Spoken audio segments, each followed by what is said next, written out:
Every woman who had ever entered Ong Myung's orbit left a little colder than when she arrived.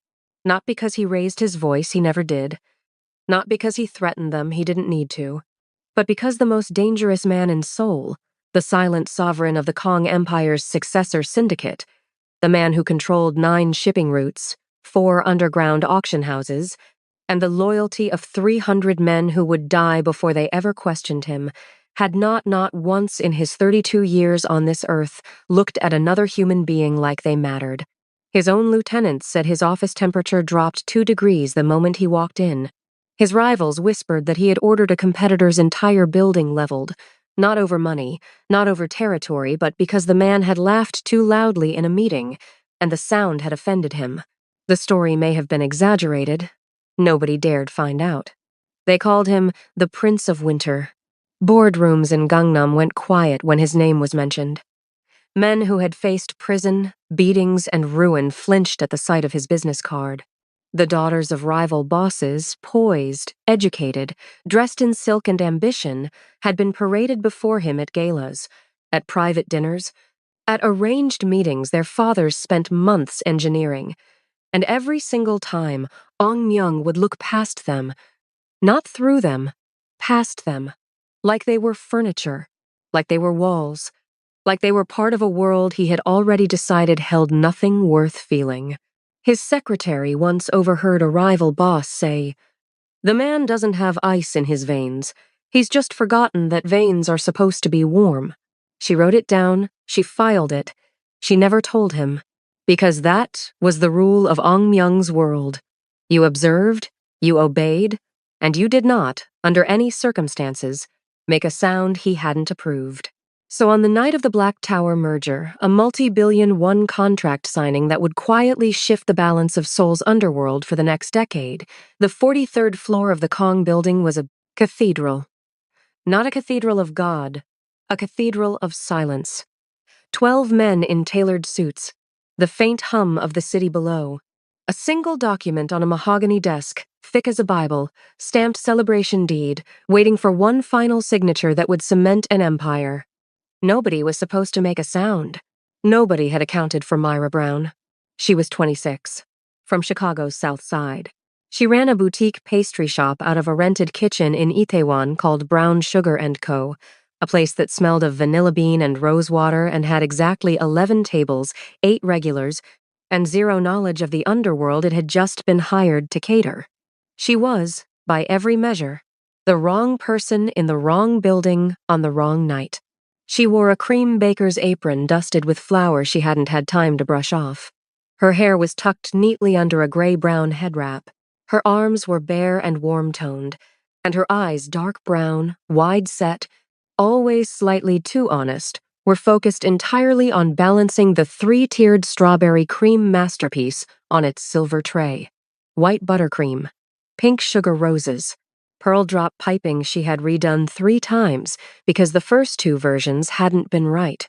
She had no idea that the man sitting behind that desk had once made a rival disappear for using the wrong fork at a dinner. She had no idea that the polished black marble floor beneath her feet had been treated waxed smooth as a skating rink by someone in this very room who wanted tonight to go very, very wrong. She was 3 steps from the desk when her left foot went out from under her. 1 second, the cake was perfect. The next second, the world tilted. Myra's arms shot forward in a desperate, futile reach, that instinct to save the thing you worked for even when physics has already made its decision and the silver tray spun, and the 3-tiered cake became a projectile, and the most carefully engineered silence in Seoul was shattered by the singular, devastating squelch of pink frosting meeting a 1 billion won contract. Then nothing. 12 men forgot to breathe. The secretary's hands flew to her mouth, a gesture so fast, so practiced, it almost looked real. The bodyguard near the wall went stiff, his hand halfway to his jacket. And Ong Myung, the Prince of Winter, the man who had not flinched at a gunshot, who had not blinked at a signed death warrant, who had not smiled in 10 years, sat completely still behind his frosting-splattered desk. Cake on his jacket. Cake on his celebration deed.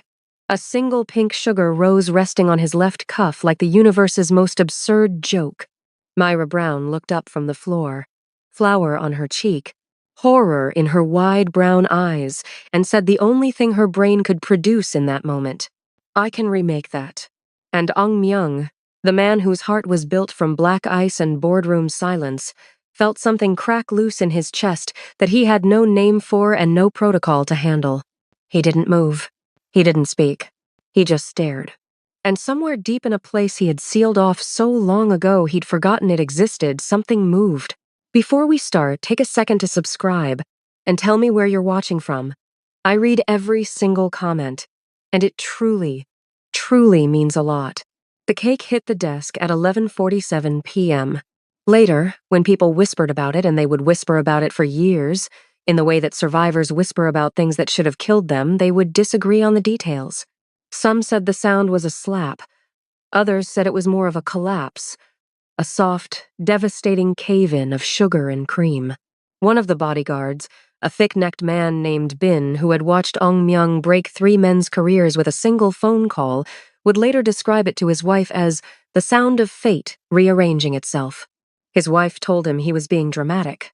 He never corrected her, because he knew she hadn't been in that room, hadn't felt the specific, suspended horror of those 3 seconds when 43 floors above Seoul, a black woman from Chicago and the most feared man in Asia occupied the same terrible moment. But we're getting ahead of ourselves. Myra had arrived at the Kong building at 10:15 p.m., which was 45 minutes earlier than the event coordinator had specified, because Myra Brown was the kind of person who built buffer time into everything. She built it into her commute, into her baking schedule, into conversations she was nervous about. She always arrived early so she could stand in a space, breathe it in, and make peace with it before it could intimidate her. It was one of the quiet systems she had built for herself over 26 years of being the kind of person who felt everything a little too loudly on the inside. The lobby of the Kong Tower had not cooperated with her system.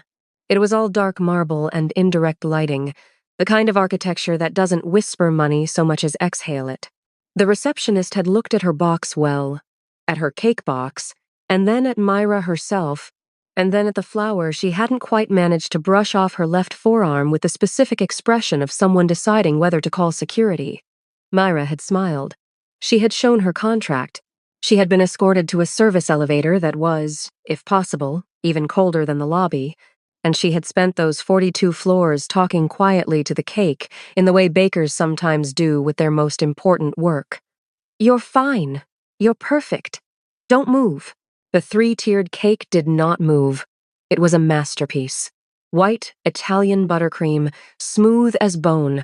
3 tiers stepped like a small, perfect palace, draped in hand-piped pearl borders and cascading pink sugar roses that Myra had spent 11 hours constructing petal by petal on her kitchen counter, while Korean late-night radio played softly in the background. She had pressed each rose with the kind of attention she couldn't always give to the rest of her life.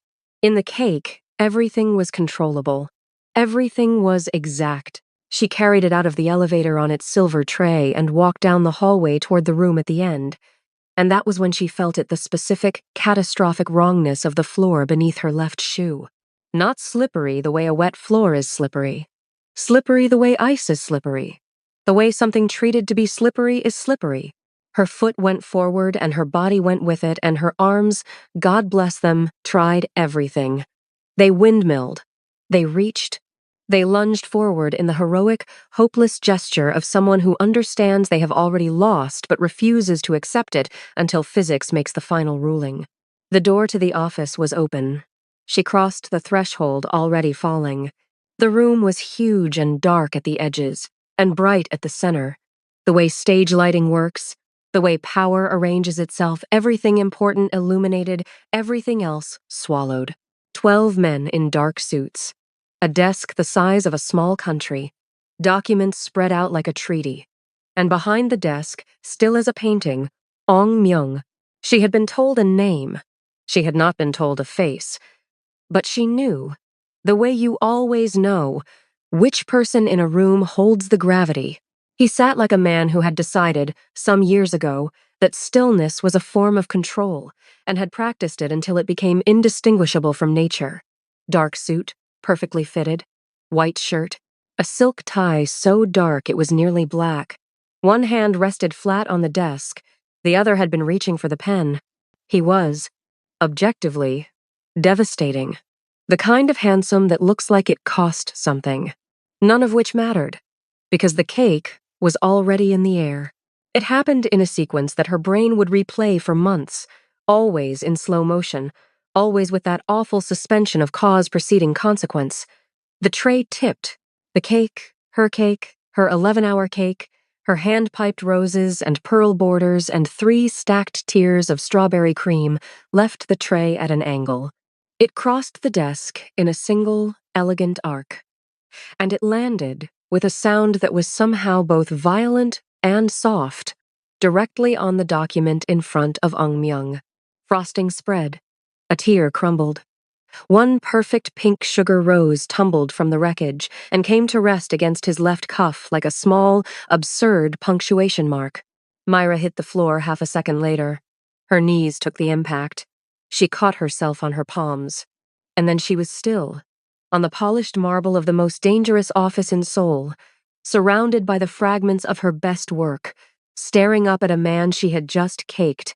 The silence that followed was not a regular silence. It was the silence of 12 people who had, in the same instant, run the math and arrived at the same answer. The bodyguard near the wall had gone rigid, one hand at his side, his face a careful mask of a man waiting to receive instructions.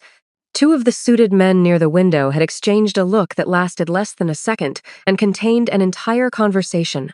And the secretary, she stood to the right of the desk, a clipboard clutched tight to her chest, both hands pressed over her mouth in a gesture of such theatrical horror that, had anyone been paying attention to anything other than the wreckage, they might have noticed it arrived a half-beat too quickly, too prepared, too perfect.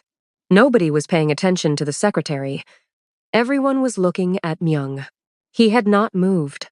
Not a single muscle. The pen was still between 2 fingers. His eyes had traveled from the ruined document to the ruined cake to the woman on his floor, and they had stopped there, and they had not moved, and his expression, his famously unreadable expression, had done something that none of the 12 people in the room had a reference point for. It had paused. Not anger, not coldness, not the specific, quiet wrath that preceded the kinds of decisions that made headlines nobody was allowed to print.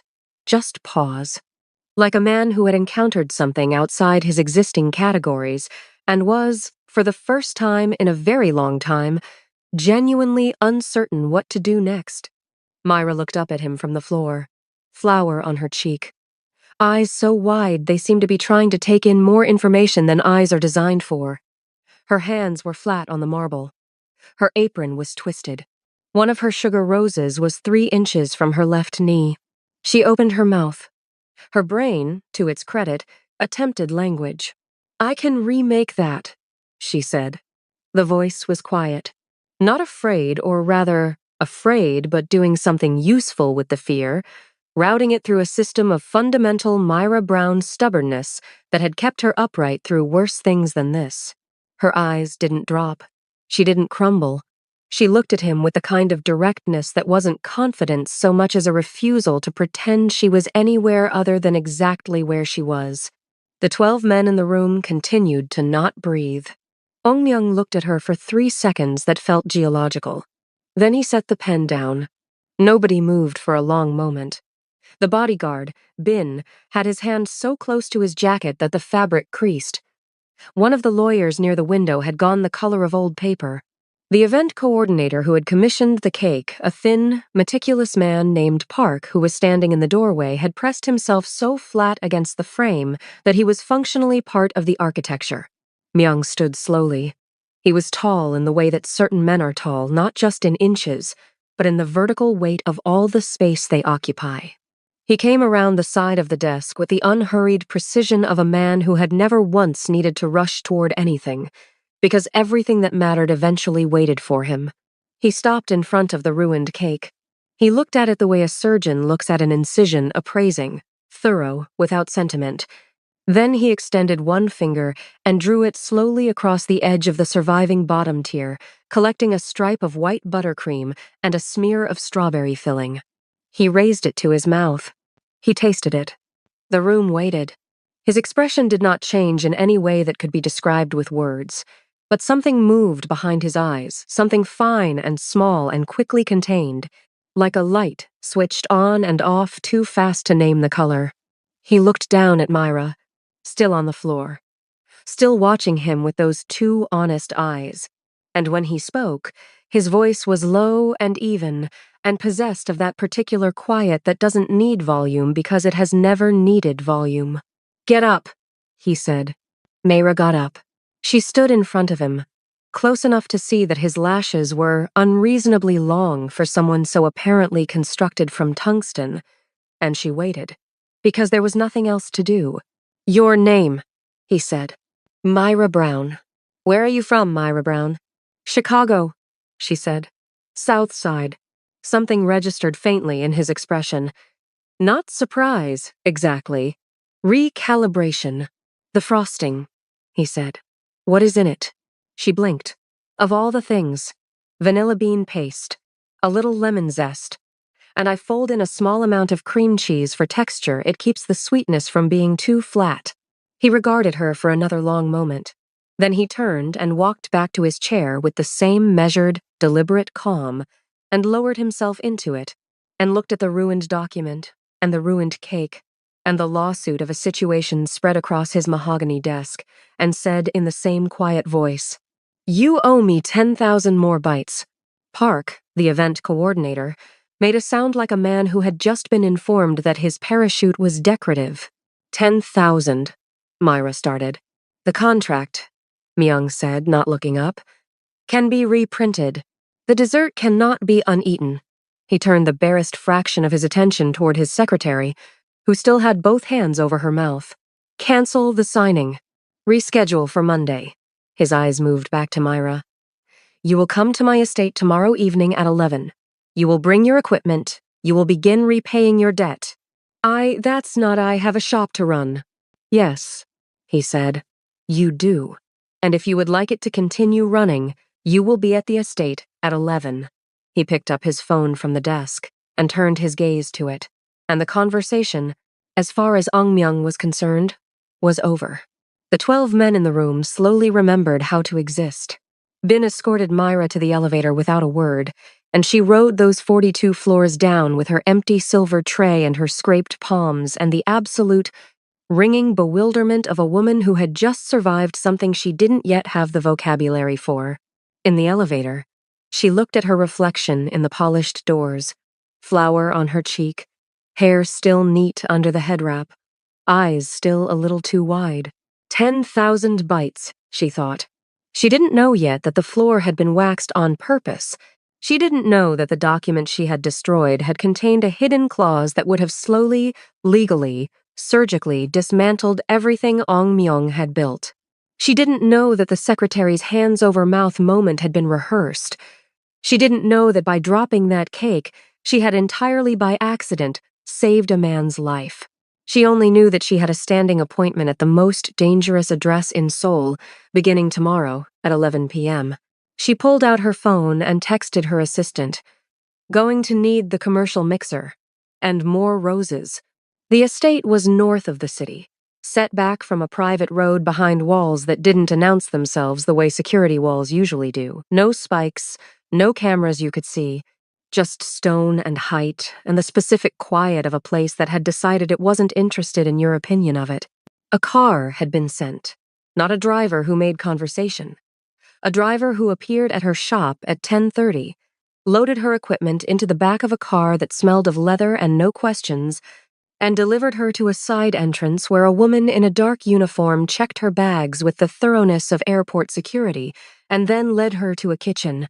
The kitchen stopped her in the doorway. It was enormous.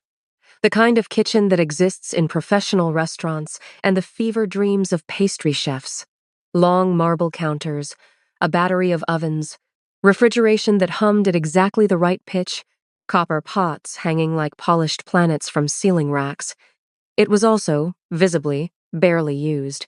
The equipment was immaculate, in the way that things are immaculate when nobody touches them. "He doesn't cook," said the woman in the uniform, reading her expression. "Does he eat?"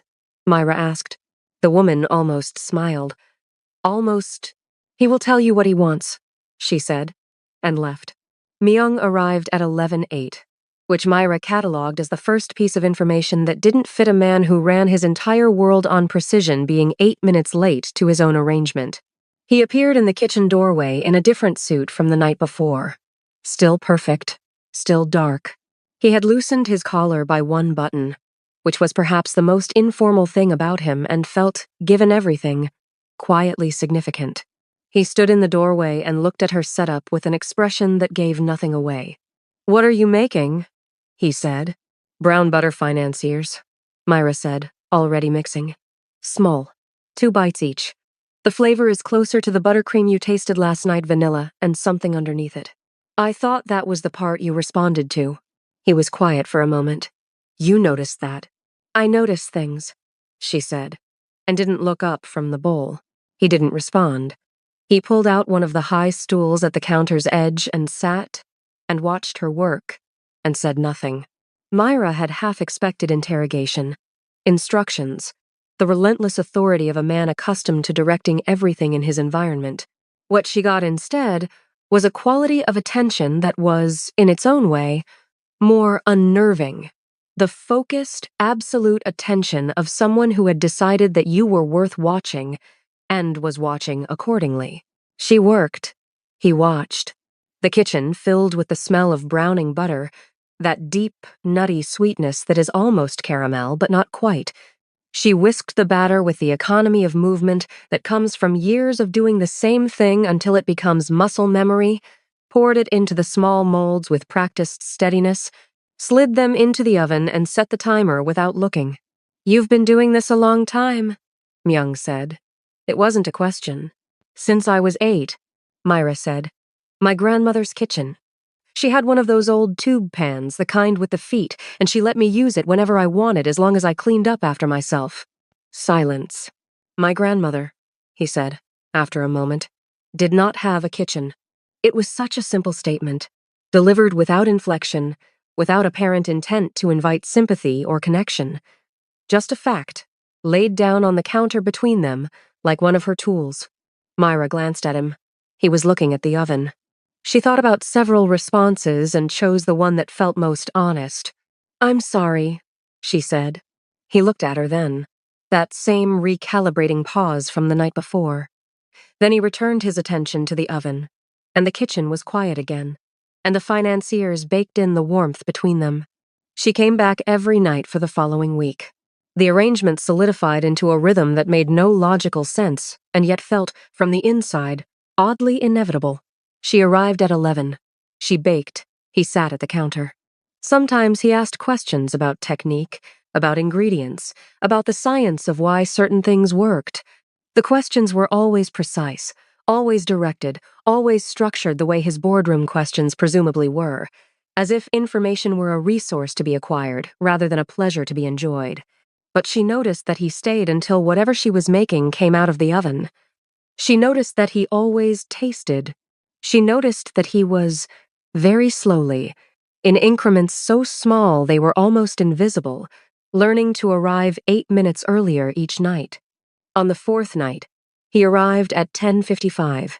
She didn't say anything, but she smiled at her mixing bowl for a second before she could stop herself, and she was fairly certain that he saw it, and she was entirely certain that he filed it somewhere. The flour fight was nobody's fault, technically. Or it was both of their faults equally, which amounted to the same thing. It was the 10th night. Myra was attempting to teach him at his request, delivered with all the casual authority of a man asking for a quarterly report, the difference between folding and stirring. It was, she explained, a matter of respecting the air you'd built into the batter. Stirring killed it. Folding preserved it. The distinction was everything. "Show me," he said. She showed him. He watched. He attempted it. His fold was technically correct and spiritually wrong, the movement of a man applying logic to a process that runs on intuition. "No," she said. "You're thinking too hard." It's more like she reached over and adjusted his grip on the spatula without thinking, her hand over his, and both of them went briefly, completely still. She stepped back. Like that? She finished, at a slightly different register. He looked at his hand, and then at her, and then at the batter, and he folded it again. And this time it was right not because the technique had changed, but because something else had, some small surrender of control that loosened the movement into something almost graceful. Better, she said. Don't patronize me, he said. But there was a fraction of something in it that was not his usual flatness. I'm not, she said. That was genuinely better. You have good hands. She paused, hearing herself. For folding, technically. He looked at her. The fraction of something widened, microscopically, and she felt it in her sternum like a low bell tone, and she turned back to the counter and busied herself with absolutely nothing urgent. Now we sift, she said firmly.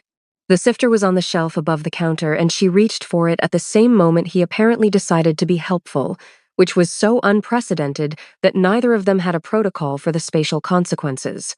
His arm came over her shoulder to reach the same shelf. She turned to redirect. The bag of flour that had been sitting at the counter's edge caught her elbow, and approximately 2 cups of all-purpose flour became briefly airborne.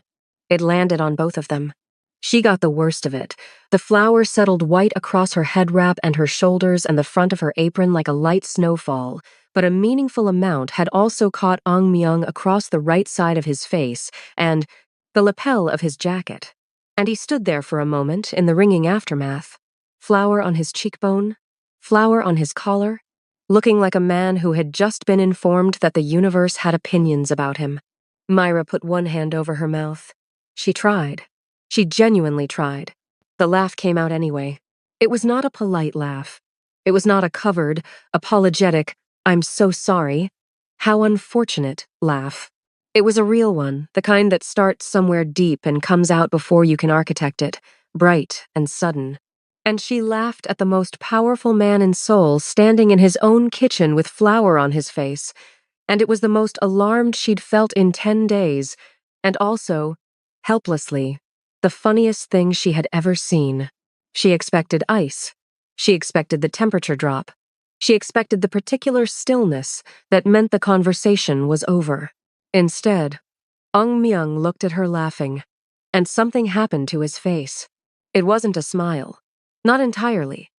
It was the architecture of one, the muscles at the corners of his mouth, making a decision they hadn't made in a long time, testing the motion, getting close. His eyes, which were always controlled and always watchful, did something she hadn't seen them do before. They warmed, just slightly, just barely, like a window with a light behind it. It lasted 3 seconds. Then his phone rang. The warmth closed off as fast as it had opened. His hand went to his inside pocket. He looked at the screen. His face reset into something that had no memory of flour or kitchens or the last 3 seconds, and he turned and walked to the far end of the room. And when he spoke, his voice was the temperature she'd met on the first night. When? He said. Then. How many? Then, after a silence. Finish it. He hung up. He stood at the end of the kitchen for a moment with his back to her. Then he turned, and the man who had been almost smiling 30 seconds ago had been replaced completely by the other one, the one who wore the same face but lived in an entirely different world. I have to go, he said. Okay, Myra said. The financiers are in the oven. Set the timer for another 4 minutes. I know how long they need. He looked at her for a moment across the length of the kitchen.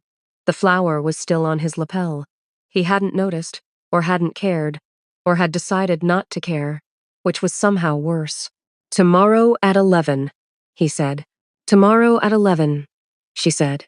He left. The kitchen door closed. Myra stood in the quiet and the warmth and the smell of baking and thought about the 3 seconds of almost smile, and the phone call that had erased it, and the specific way a man sounds when he tells someone to finish it and means something entirely different from what those words mean in a kitchen. She set the timer for 4 minutes. She stayed until the financiers came out, because someone had to. The invitation arrived on a Friday, delivered by Bin personally, who handed it to her at the shop counter with the expression of a man fulfilling a task he had not been given context for and had long since stopped asking for context.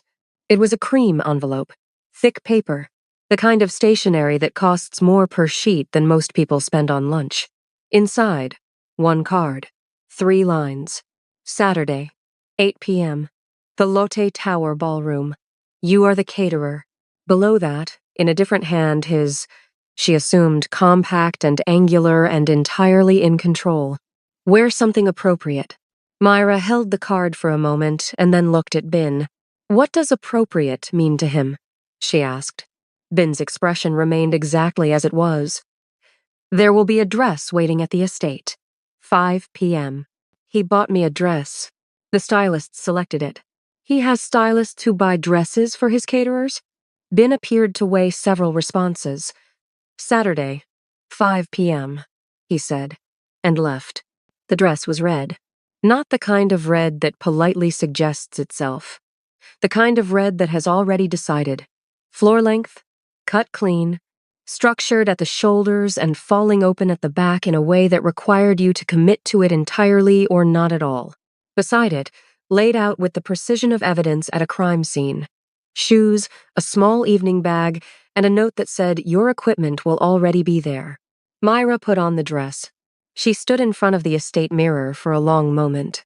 She looked like the version of herself that she kept mostly theoretical. The Lotte Tower Ballroom on a Saturday evening in Seoul looked like money having a formal disagreement with itself.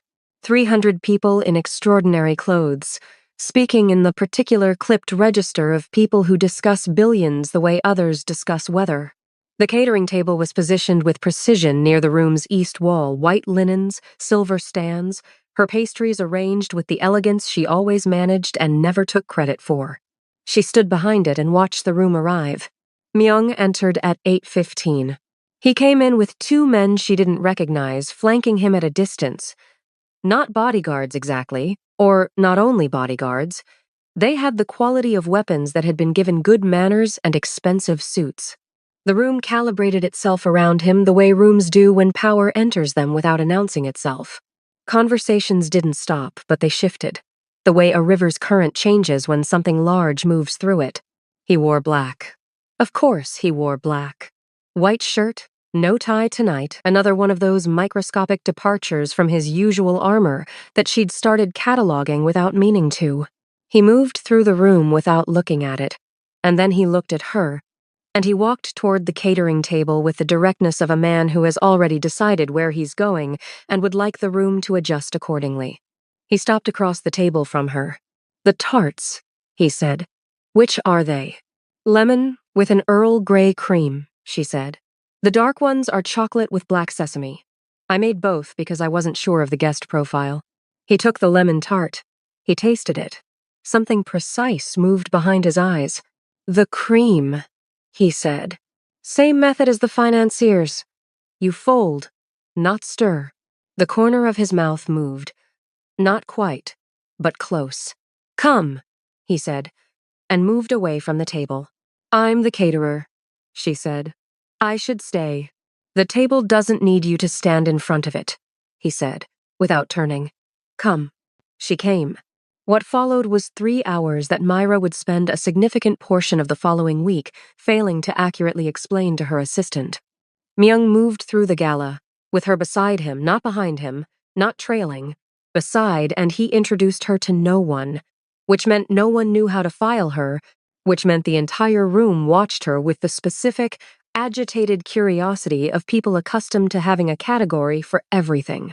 She was not a girlfriend, the word was clearly inadequate, and also something about the way he didn't touch her suggested a deliberateness that felt more significant than touching. She was not an assistant. She was not arm candy, though the red dress had opinions about that. She was, manifestly, someone who had been placed beside Eung Myung on purpose, which meant she was someone, and no one in the room knew who. It drove them, she noticed, absolutely insane. The rivals were the easiest to identify. 3 families positioned at different points in the room, and she caught the looks, the assessing, tight-jawed looks of men who had their own equations and were trying to figure out where she fit in them. One man, broad-shouldered and silver-haired, watched her for so long that she finally looked back at him, and he didn't drop his gaze quickly enough, and she filed that away. Myung, for his part, did not explain her. He brought her a glass of sparkling water without being asked. He angled his body during conversations so that she was not at anyone's back. When one of the silver-haired man's associates made a comment in Korean, low and sideways, intended to be private, Myung's expression did not change, but his response came back clipped and final, and the associate did not speak again. Near midnight, they stood at the tall windows overlooking the city, and the Han River was lit below them like a second skyline, everything reflected and doubled, the real city and its shadow version running parallel into the dark. That was deliberate, Myra said, looking at the river. Bringing me out here, making them wonder. You have good eyes, he said. I told you. I notice things. He was quiet for a moment. Beside her, not close, but present in the way that he always was. That quality of density that made him feel larger than his outline. The silver-haired man, she said. Jang family? Myung turned to look at her. He was watching me too hard, she said. Not the way men watch a woman they find attractive. The way they watch a variable they haven't accounted for. You know the Jang name, he said.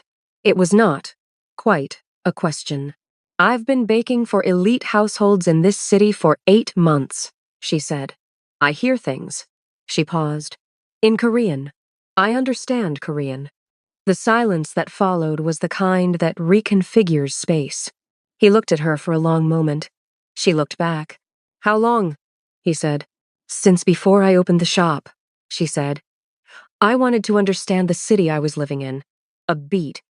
I thought you should know, before it becomes relevant some other way. He was quiet for a very long time. The river ran below them. The ballroom moved and glittered behind the glass. How much? He said. Have you heard? Enough, she said, to understand that your table at the east wall is not actually a catering table. He looked at her. And this time, the thing that moved behind his eyes did not close off. It stayed complicated and present, and something she couldn't name but felt like a pressure change, the air before weather. Tomorrow at 11, he said, finally. Tomorrow at 11, she said. They stood at the window until the gala began to thin, the city holding them in its reflection, the ordinary and the extraordinary occupying the same dark water. And for once, neither of them looked away. The leak announced itself the way serious things always do, quietly, and then all at once. It began with a shipment that arrived 4 hours early to a warehouse that no one outside Myung's innermost circle was supposed to know existed. Then, a meeting, private, off-calendar, held in a restaurant Myung had booked under a false name that the Jung family's representatives somehow attended from the building across the street. Cameras aimed at the right window, at the right angle. Then a phone call intercepted. Not Myung's line, but Won Bin's, which meant the breach was not external. It was dressed in a good suit and had a desk in his building. Myung said nothing when the intelligence was laid before him. He read the report once, set it flat on the desk, and sat in the particular quality of silence that his men had learned to distinguish from his regular silence, the one that meant something had been decided and the machinery was already moving. Who has standing access to the scheduling system? He asked. Won Bin listed 4 names. 3 of them Myung dismissed immediately, loyalty tested, loyalty confirmed, years of accumulated trust that held. The 4th name he let sit in the air of the room without commenting on it. The way you might let a suspicious piece of fruit sit on the counter before you decide whether to throw it away. The secretary's name. He didn't say it out loud. He didn't need to. Won Bin understood, and Won Bin nodded once. And that was the beginning of a surveillance operation so precise and so patient that it would take 3 weeks to complete 3 weeks, during which Ong Myung behaved exactly as he always had, gave the secretary exactly the access she expected, and watched. Myra had noticed before he told her anything.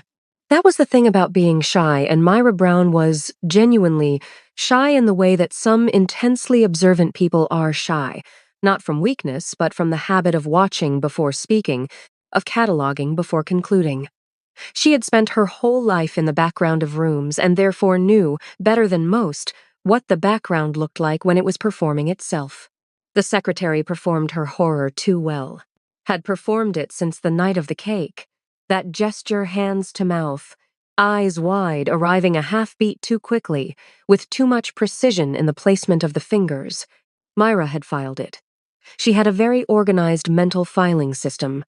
It was one of the reasons her pastry work was so consistent, and also one of the reasons she had, over the past several weeks, been paying attention to every detail of every interaction in Ong Myung's building with the focused patience of a woman who understood that she was somewhere dangerous and that understanding the terrain was the first condition of survival.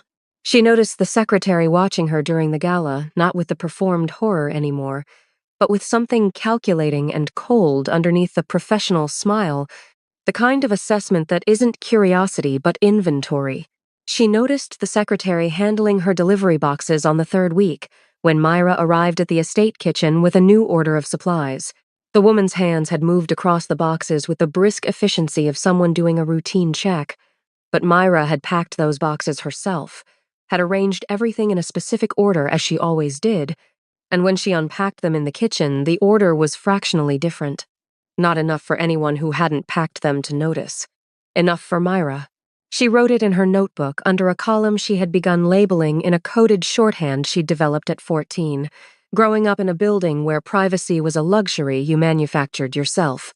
She baked Myung's morning delivery the next day with particular care. The Jang family made their first move on a Tuesday. Myra was in the Itaewon shop, alone. The sign flipped to closed because she had a large order due Thursday and needed the kitchen to herself. She was icing a batch of honey citrus-layered cakes when the door opened. She always locked it when she was working alone, always. This was a rule she had kept for 3 years and understood in the 2 seconds it took her to register that it was open and that the man coming through it was not a customer, that someone had unlocked it from outside. 2 men. Suits that were expensive, but not in the Kong way, flashier, louder, the kind of expensive that announced itself. The one in front had a wide face, and the particular settled patience of a man who did this kind of thing regularly enough that it no longer required effort.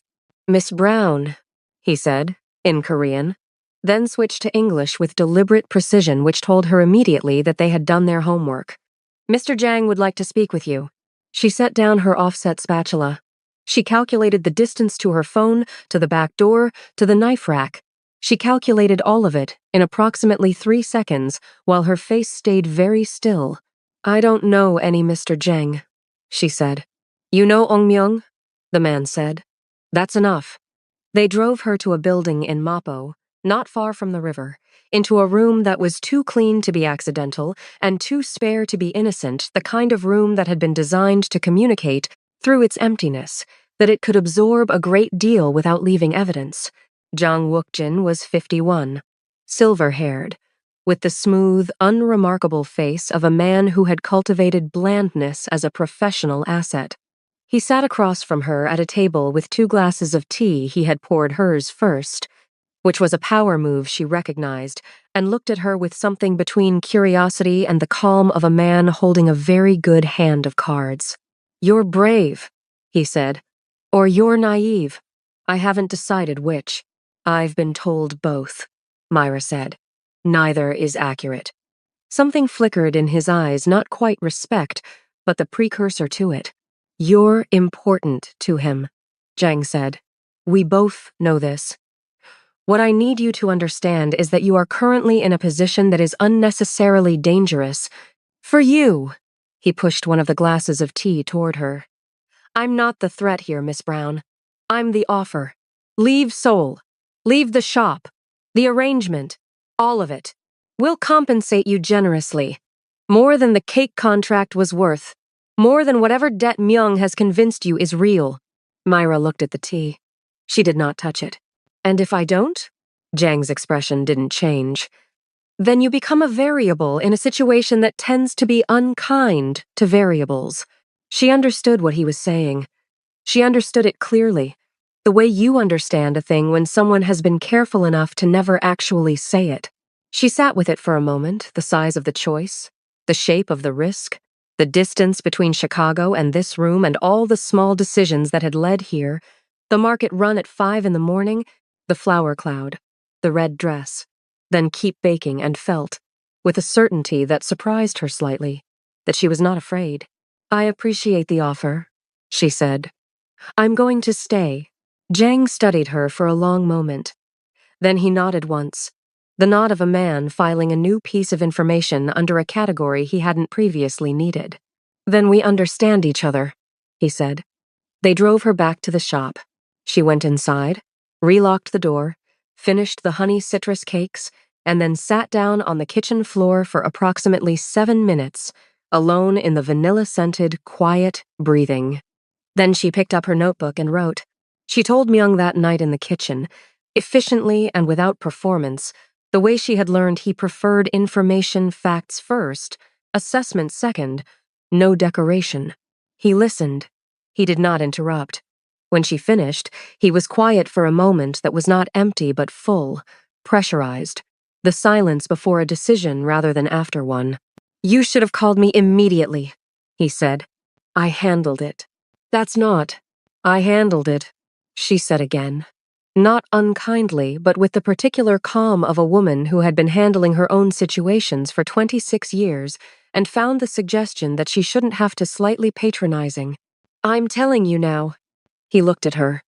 His jaw was tight in a way she had come to recognize as the physical expression of something he was not saying in this case, she suspected, something in the vicinity of fear, though she doubted he would have used that word. You're not leaving, he said. It was not quite a question. No. Another pause. You're not afraid. I'm afraid, she corrected him. I'm just not leaving because of it. He looked at her for a long time with that expression that had no name in his repertoire and no protocol, and then he turned away and said, very quietly, Don't deliver anything this week. Stay out of the shop. Myung, please. The word was so careful, so precise, as if he had retrieved it from somewhere it had been stored for a very long time and was handling it the way you handle something you're not sure is still structurally sound. Please, just this week. She looked at his back and thought about the word please in his voice and what it had cost him and what it meant that he'd paid it. 1 week, she said. She gave him 4 days. On the 5th day, she was in the shop before dawn. She had told herself she was only going to check the oven calibration, only for an hour, only because the Thursday order was behind and she couldn't let a client down because of someone else's power games when the back door opened. This time, she'd locked it. This time, they had a key. 3 men. Faster, less conversational than the previous visit. One of them put her phone on the floor. Another put a bag over the supply shelf she'd been reaching toward. The third looked at her with the efficient blankness of a professional and said, in Korean, come quietly. She came quietly. She was calculating the entire time. Myung knew within 11 minutes. Wonbin called it. The shop's alarm system, which Myung had upgraded quietly, without telling her, 2 weeks after the gala had registered a forced entry and transmitted a location signal on a frequency that went directly to Wonbin's phone. By the time the signal came through, the surveillance operation on the secretary had already, in the past 72 hours, produced everything Myung needed. He was already dressed. He was already cold. Not the cold of the boardroom, not the performed cold that was a management tool, not even the cold that his enemies described the glacial, strategic chill of a man who ran his empire on the calculated suppression of every human impulse that might make him predictable. This was something older and quieter and more absolute. The cold that lives at the center of something that has been pushed past the boundary of its own tolerance. He stood in the middle of his study, and his face was perfectly still, and Wonbin, who had been with him for 11 years and had seen things that had rearranged his understanding of human capacity, looked at his employer and felt, for the first time in his professional life, genuinely uncertain which outcome would be more complete. The warehouse? Myung said. Mapo, near the river. Wonbin paused. The secretary's access logs put her in the scheduling system 4 hours ago. She updated your calendar to show you in Busan tonight. She wanted time, Myung said. Yes. How much does the Jang family think they have? They think they have until morning. Myung straightened his cuffs. He picked up his phone. He looked at the last message in the thread, a conversation with Myra from 2 days ago, her response to his instruction to stay out of the shop, a single line that had read, "You know I'm not good at following rules I didn't agree to." He had read it 7 times. He had not responded. He had understood, in that moment, that he was losing control of a situation that had nothing to do with the Jang family and everything to do with the fact that he had allowed someone inside the perimeter he had built his entire life around maintaining, and that the perimeter had not held, and that some part of him, the part that was not ice, the part that had tasted cardamom, shortbread, and watched hands move through a kitchen and felt something crack loose in his chest on a marble floor, had not wanted it to. He put his phone in his pocket. "Bring the car," he said, and called Director Seo. Wonbin hesitated. Director Seo was the financial crimes liaison, not a rescue call. "All ready?" he said. "I've been ready for 6 weeks," Myung said. The warehouse was exactly where the signal placed it, a converted cold storage facility 2 blocks from the Han River, the kind of building whose history had been useful enough to multiple parties over the years that nobody had ever gotten around to tearing it down. 3 guards outside, more inside. Jang Wook-jin's second-in-command, a man named Dae-sung, who had the misfortune of being both competent and loyal to the wrong family. Myung arrived alone. This was, from a tactical standpoint, an unusual choice. It was also a deliberate one. Lone arrival communicated either desperation or absolute confidence, and everyone in Seoul who had ever sat across a table from Ong Myung knew which one was not in his vocabulary. He walked through the entrance with his hands in his pockets, and the particular quality of stillness that made armed men step back without quite deciding to, and he was brought to the room where Myra was being held unharmed, seated, her notebook open on her knee because she had apparently spent the past hour writing with the smooth, unhurried inevitability of a man arriving somewhere he had always intended to go.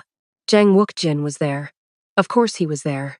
Myra looked up when Myung walked in. Their eyes met. She closed the notebook.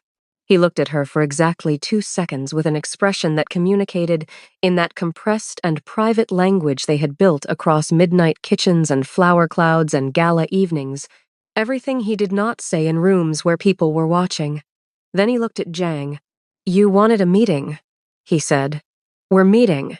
Jang smiled with the pleasure of a man who believed he had correctly anticipated every variable. "I want your Incheon territories, the northern shipping routes, and the pier access agreements." "I know what you want," Myung said. "You've wanted it for 3 years. You tried to get it through the celebration deed. There was a clause on page 47, buried in the territory annexure, that would have transferred operational control under the guise of a joint venture agreement." He paused. "The cake saved me from signing it."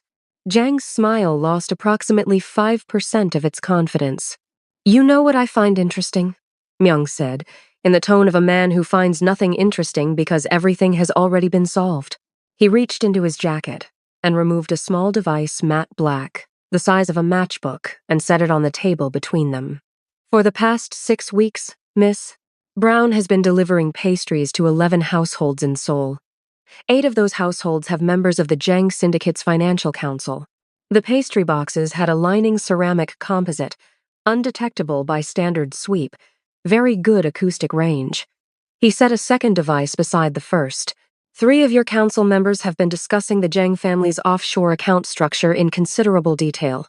One of them is also discussing it with the Lee family, which I suspect you did not know."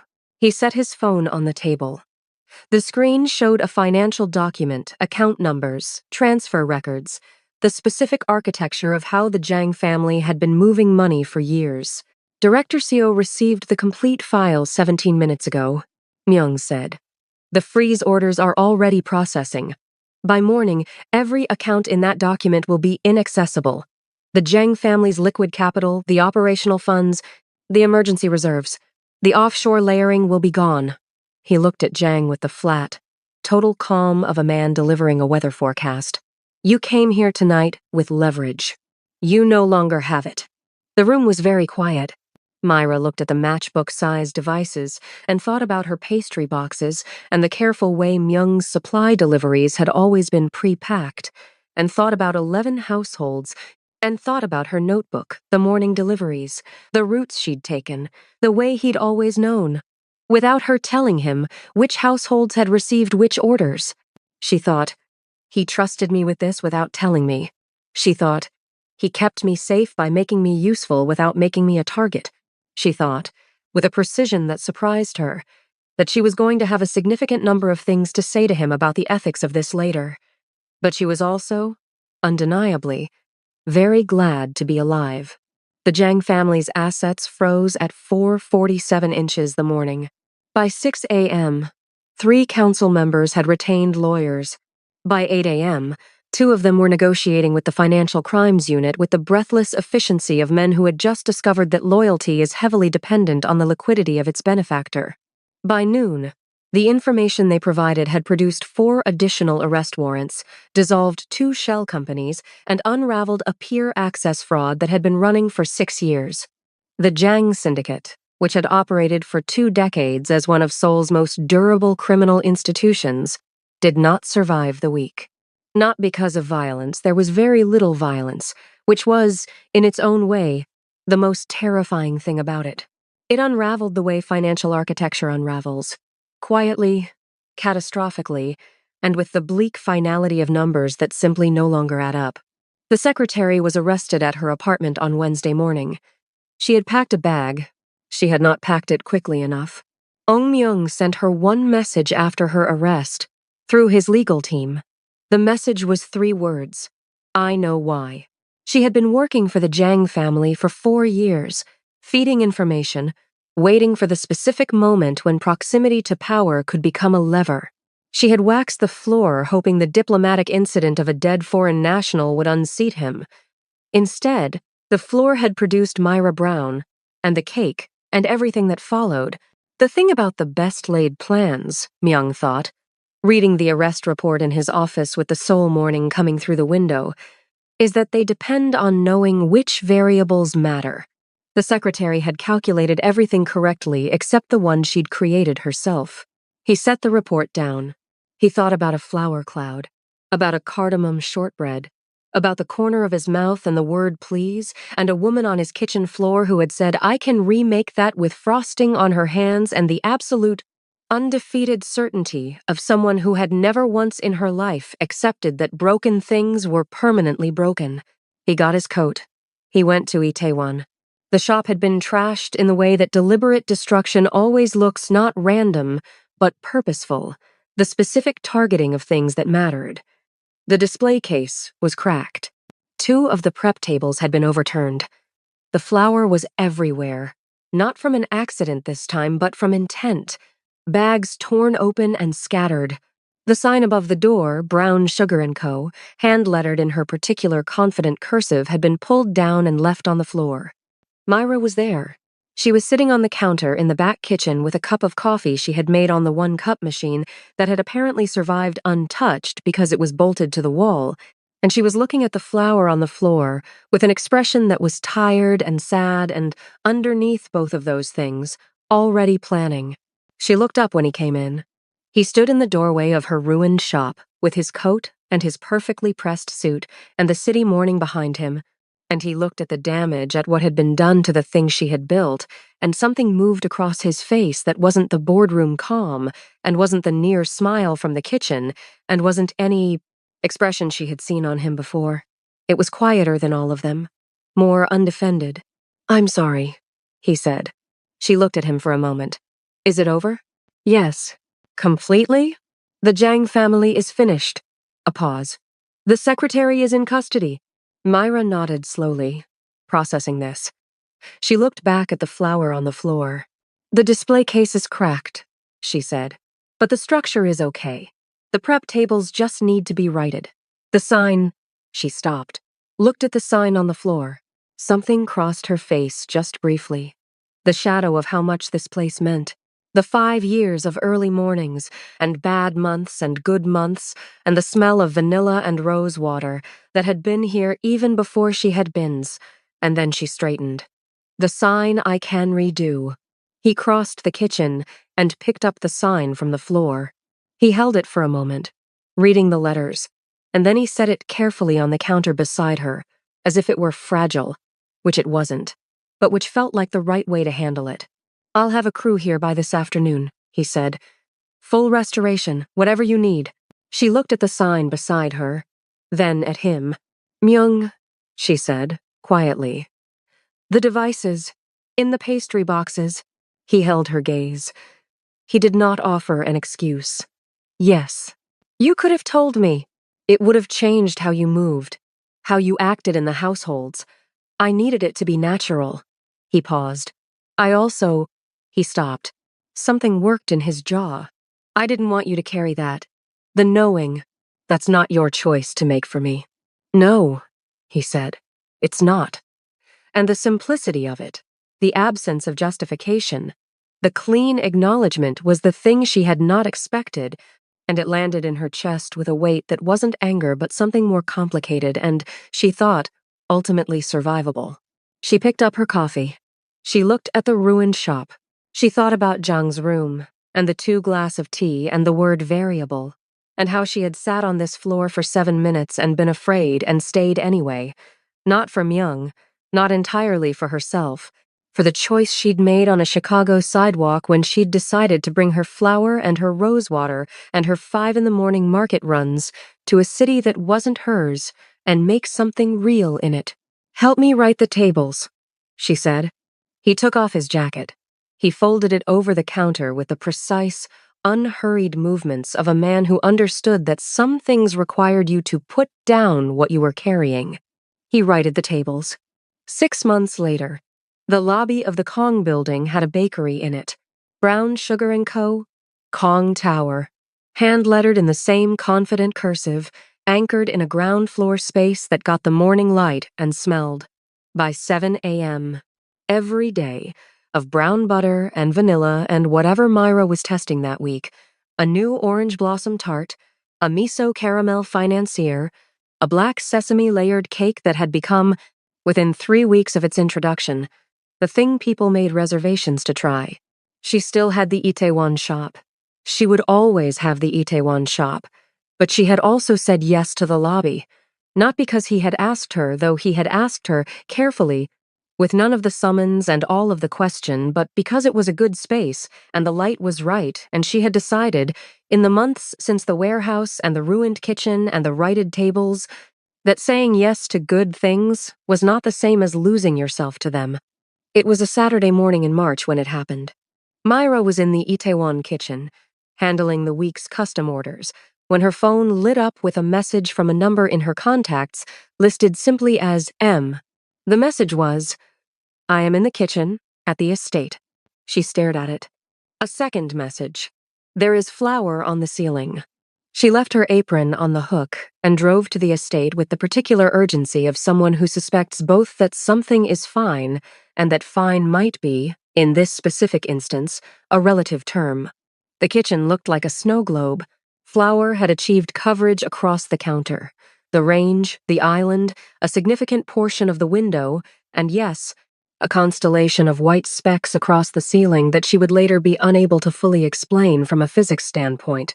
The bowl on the counter contained something that had aspired to be cake batter and had produced instead a thick, lumpen, concerningly gray mixture that smelled vaguely of too much baking soda. Ong Myung stood in the center of it.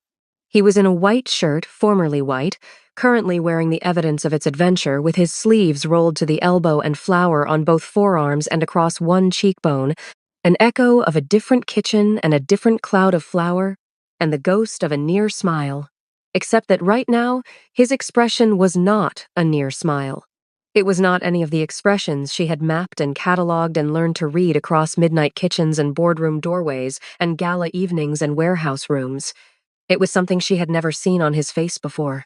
He was looking at the bowl with the focused, slightly horrified attention of a man confronting the specific humility of discovering that competence is domain-specific, that 32 years of absolute control over everything within his considerable reach had not, in fact, prepared him for the interior of an egg. She stood in the doorway.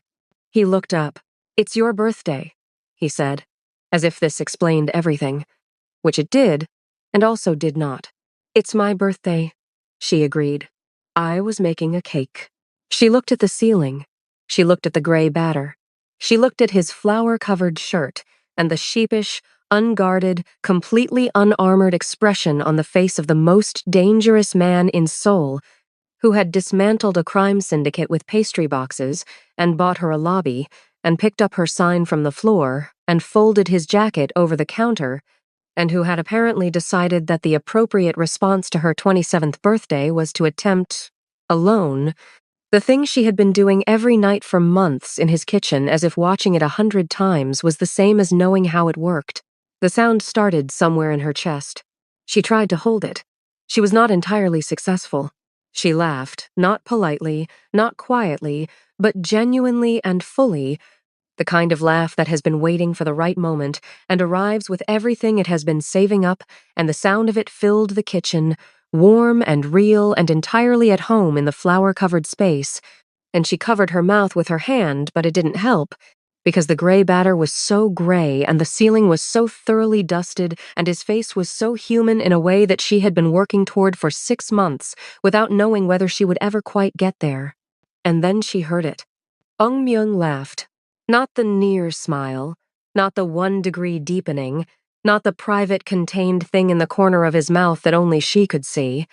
A real laugh, low, surprised, slightly rusty with disuse, the sound of a mechanism that hadn't been used in so long it needed a moment to find its range rising up from the chest of a man who had spent a decade building walls around the exact capacity he was now unexpectedly rediscovering in a flower-covered kitchen on a Saturday morning in March. He laughed at himself, at the ceiling, at the gray batter and the broken recipe and the complete, irreversible failure of the project he had undertaken with such careful, private intention.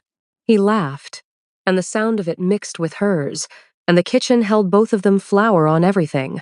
The smell of too much baking soda and the good underneath it, the winter light coming through the window onto the mess they had made of the counter, and Myra thought about the first night she had walked into this kitchen with her knife roll and her own vanilla extract, and her careful composure, and how she had told the most dangerous man in Seoul that he could sit if he was going to watch.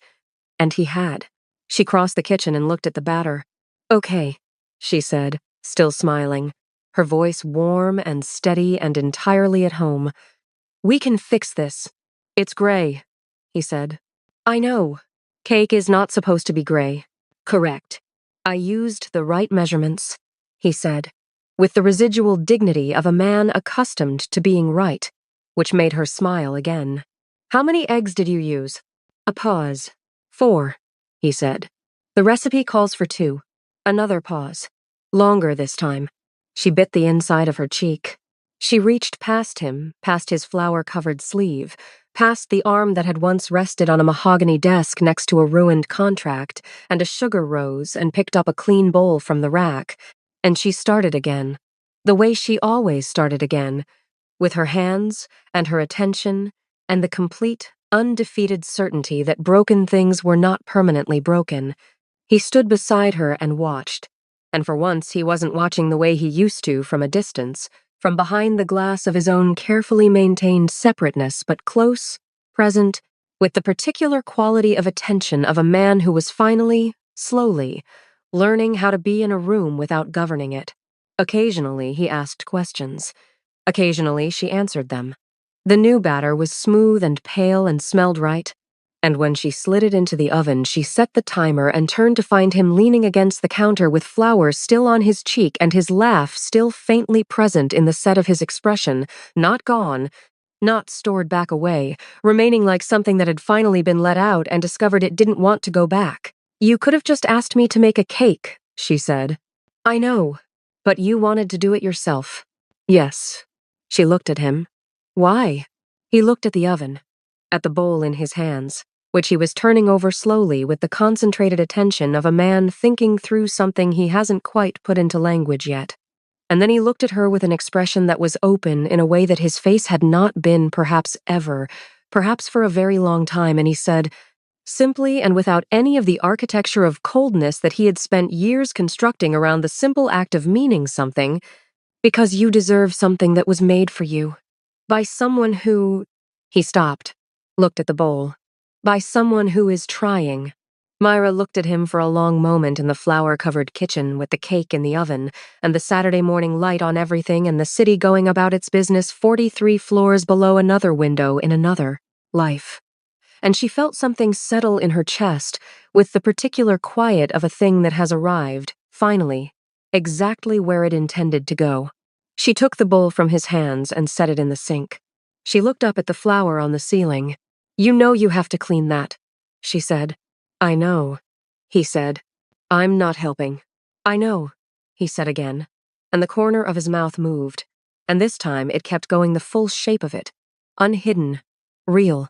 The smile of a man who had remembered, at 32, in a flour-covered kitchen on a Saturday in March, that the world contained things worth feeling.